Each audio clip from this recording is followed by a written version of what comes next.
برابر لمبا کر کے پڑھیں۔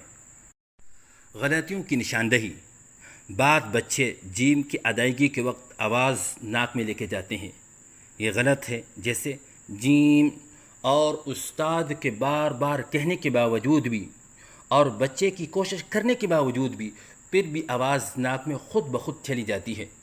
اور ناک میں آواز جانے کی وجہ پہلے بھی بتائی گئی تھی کہ اگر حروف مدہ یا حروف لین سے پہلے یا بعد میں نون یا میم آ جائے تو اس کی وجہ سے آواز ناک میں چلی جاتی ہے۔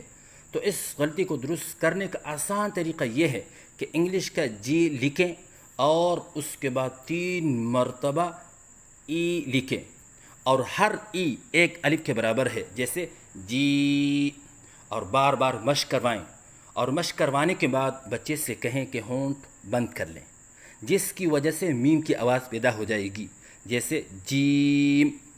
تو اسی طرح مشق کروانے سے انشاءاللہ آواز ناک میں جانے سے بچ جائے گی۔ بعض بچے جیم کی ادائیگی کے وقت آخر میں میم کے اوپر قلقلہ کرتے ہیں، یہ غلط ہے، جیسے جیم۔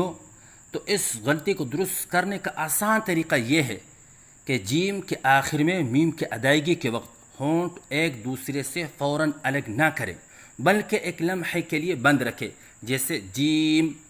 تو اس طرح کرنے سے انشاءاللہ قلقلے کی غلطی ختم ہو جائے گی۔ بعض بچے جیم کی ادائیگی کے وقت آواز میں لہراؤ سا پیدا کرتے ہیں، یہ غلط ہے، جیسے جیم، بلکہ آواز کو بالکل سیدھی رکھے، جیسے جیم۔ تو اس کو درست کرنے کا آسان طریقہ یہ ہے کہ بچے سے کہیں کہ آپ انگلش کا ای کھینچ کر پڑھیں، تو بچہ بالکل سیدھا پڑھے گا، جیسے ای، نہ کہ لہراؤ کے ساتھ پڑھے گا، جیسے ای۔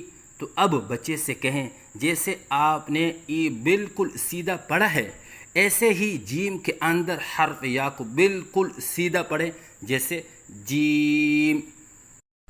تو صحیح ادائیگی ہے جیم۔